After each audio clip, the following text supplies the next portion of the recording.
Quando a gente pensa em quem gostaria de ser em Clarencio otimista, quase ninguém escolhe o Jeff. Todo mundo quer ter a empolgação no Clarencio, ou até a liberdade meio selvagem do sumô. Ninguém cresce sonhando em ser o cara organizado, cheio de regras, que se preocupa com tudo antes de fazer qualquer coisa. Mas curiosamente, se você parar pra pensar na vida real, o Jeff é o personagem que mais se parece com um agente adulto. Ele estuda, se organiza, segue regras e se preocupa com o futuro. No papel, ele deveria ser o exemplo perfeito a se seguir, o tipo de criança que qualquer pai gostaria de ter. Só que tem um detalhe interessante.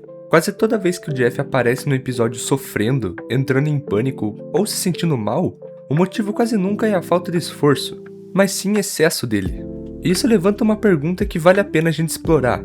Será que ser como o Jeff é realmente tão bom quanto parece? Ou existe um problema escondido dentro dessa perfeição toda? De cara, o Jeff é construído como o adulto do grupo. Ele se organiza em qualquer coisa que faz, sabe a resposta certa antes de todo mundo, se preocupa com higiene, regras e consequências que os outros nem cogitam. Isso normalmente é tratado como algo positivo, e de fato é, até certo ponto. O problema é que o desenho também mostra, com bastante frequência, que essa organização vem acompanhada de um custo emocional para ele.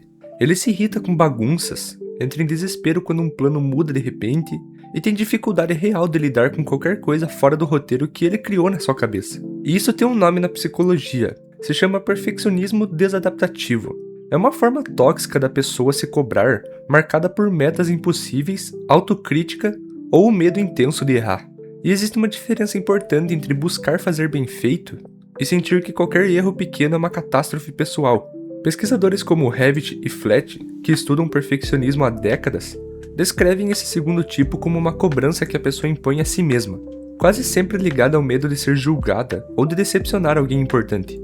Eles diferenciam o perfeccionismo orientado a si mesmo, que ainda pode ser saudável quando bem dosado, do perfeccionismo alimentado pelo medo da avaliação alheia, que tende a gerar uma ansiedade crônica na pessoa. E é exatamente esse segundo tipo que aparece no Jeff. Não é que ele goste de estudar por prazer, é que ele parece ter um pavor genuíno do que pode acontecer se ele não estudar o suficiente. Em vários momentos da série, dá pra perceber que o Jeff trata qualquer imprevisto como uma ameaça real.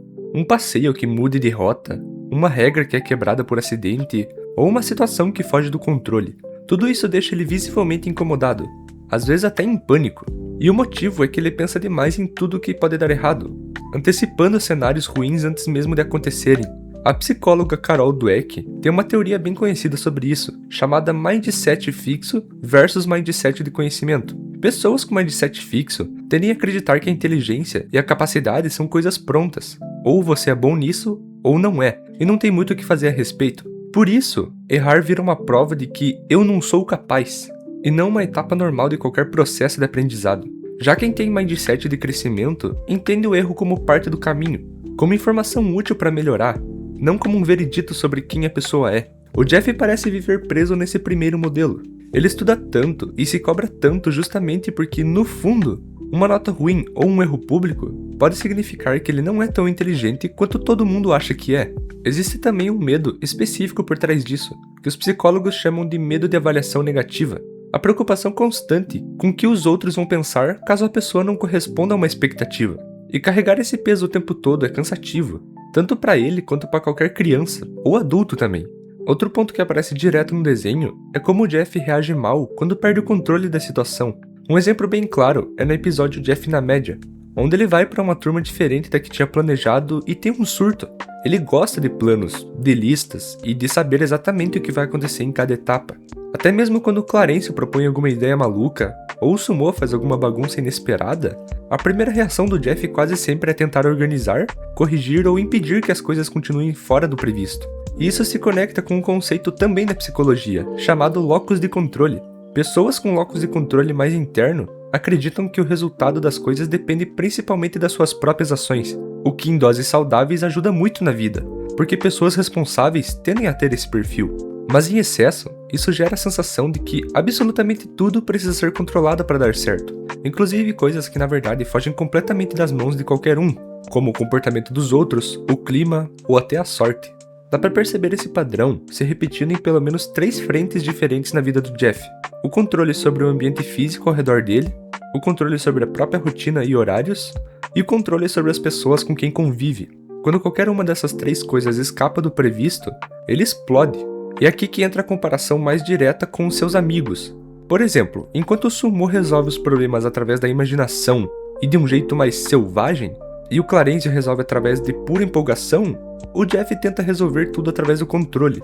E o problema não é ele ser assim, é que o mundo, principalmente a infância, é cheio de coisas incontroláveis.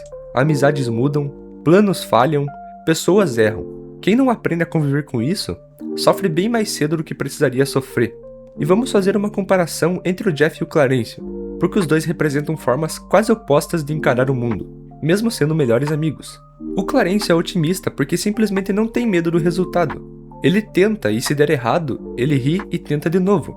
Enquanto o Jeff, quando finalmente se permite ser otimista, ainda é um otimismo mais calculado. Ele só acha que vai dar certo caso se prepare o suficiente.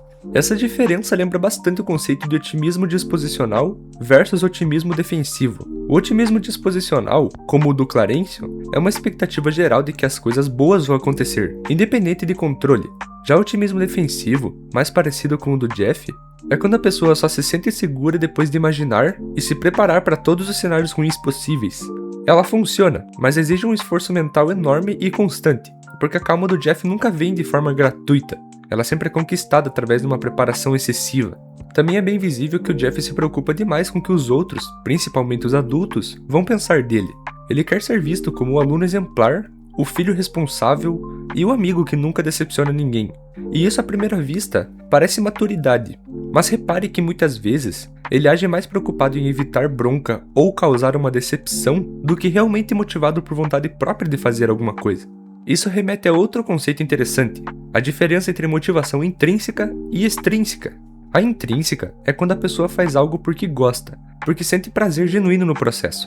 Como o Clarencio quando voltou para casa, depois de ser esquecido na escola, com um colega que tinha uma timidez social, e ajudou ele a conversar e se soltar um pouco. Já a motivação extrínseca é quando a ação é guiada principalmente por recompensa ou por medo de punição. Como exemplo, notas boas, aprovação dos pais ou elogio dos professores. Isso aparece muito bem quando ele tenta impedir o fim das avaliações por estrelas que a professora Baker faz. Ele não quer se desfazer porque sabe que é o que mais recebe isso, e sem isso ele não teria nada para se destacar. E o problema de viver excessivamente na motivação extrínseca é que a pessoa nunca aprende a confiar totalmente no próprio julgamento.